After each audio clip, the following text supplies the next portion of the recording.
In this video, we'd like to discuss the derivation of the escape speed for a planet. So let's say you have a rocket that you wish to fire from the surface of the Earth. What would be the speed, the minimum speed, that the rocket would need to have to escape the Earth's gravitational pull and never ever return? Let me show you a pictorial representation of the situation.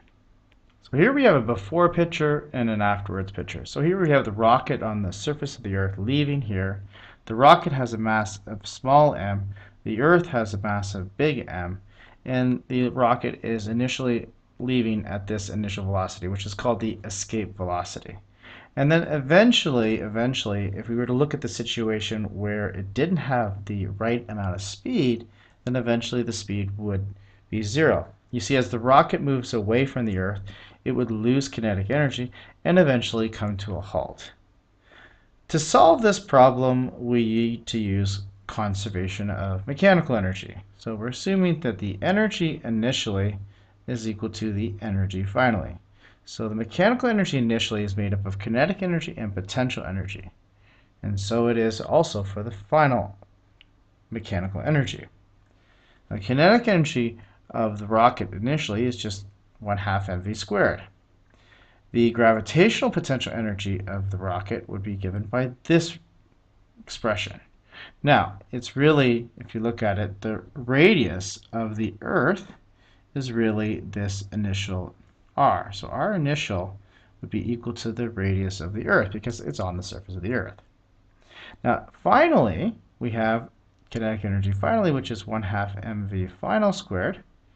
And we also have potential energy of negative g, the mass of the Earth, the mass of the satellite, divided by r final. So r final would be this distance from here all the way to where the rocket is. So I'll label that as r final.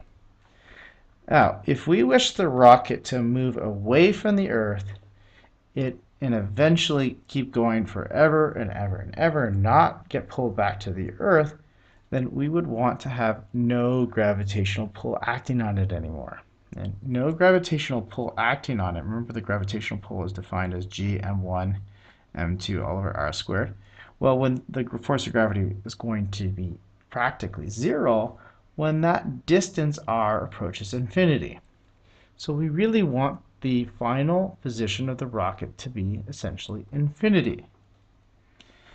Now, if the denominator of the final potential energy here is infinity, that means you have a really, really, really big number, obviously, in the bottom, then this whole term goes to zero.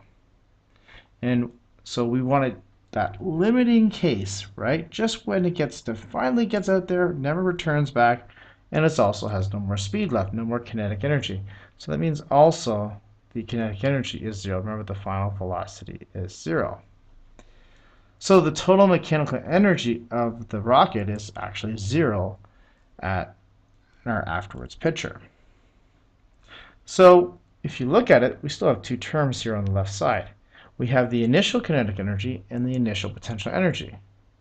And if we rearrange, we'll put this term over to the right side, and we end up having the kinetic energy equal to the magnitude of the gravitational potential energy of the rocket initially.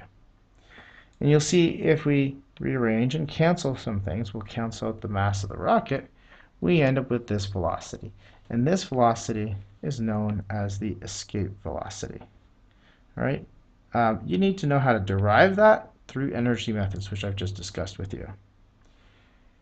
Don't confuse this, by the way, with orbital velocity, meaning that if I have, for example, the Earth here, and I have, say, the International Space Station revolving around the Earth, then it has a certain orbital velocity v, which we derived earlier in the previous chapter using Newton's second law applied to circular motion, which was mv squared all over r, and then gmm all over r squared. The mass of the satellite or space station cancels out, and only really the velocity, we'll just cancel out one of these r's, the velocity, the orbital velocity, turns out to be equal to the square root of g times the mass of the planet divided by r. Very similar to this expression, except this one has a root 2 factor in here. Okay, That's it for our discussion on escape speed.